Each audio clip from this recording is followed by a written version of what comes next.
Étude biblique du jour. Matthieu 2, verset 10. Thème: la joie profonde née de la confirmation divine. Quand ils aperçurent l'étoile, ils furent saisis d'une très grande joie. 1.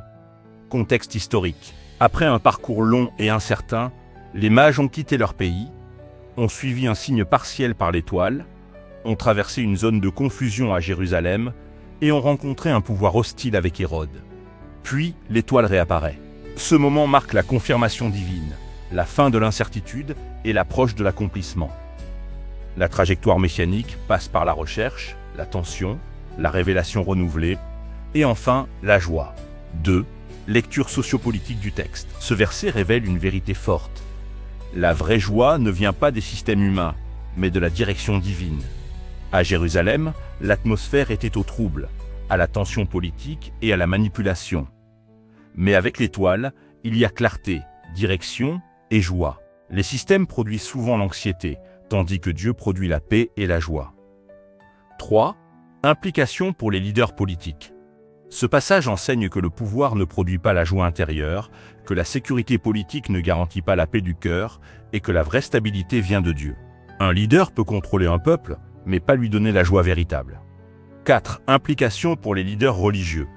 Les chefs religieux connaissent les prophéties, mais ne vivent pas la joie. Les mages cherchent sincèrement, reçoivent la révélation et expérimentent la joie. La joie spirituelle est liée à la rencontre avec Dieu, pas seulement à la connaissance. 5. Implication pour les entrepreneurs et décideurs. Ce texte montre que le parcours peut être long et incertain, et qu'il peut y avoir des moments de doute. Mais la persévérance mène à la satisfaction profonde. La vraie joie ne vient pas seulement du résultat, elle vient de la confirmation d'être dans la bonne direction. 6. Implication pour la société. Principe universel. Une société peut être avancée, mais intérieurement vide. Aujourd'hui, malgré le progrès technologique et les systèmes organisés, il y a un manque de joie véritable. Matthieu 2h10 rappelle que la joie vient de Dieu, pas des structures. 7. Implication directe pour les chrétiens. Ce verset parle directement à ta vie. Tu peux passer par des moments de silence de Dieu, des périodes de confusion ou des détours. Mais Dieu confirme toujours au bon moment. Implication concrète. Ne te décourage pas dans l'attente. Continue à chercher Dieu et attends sa confirmation.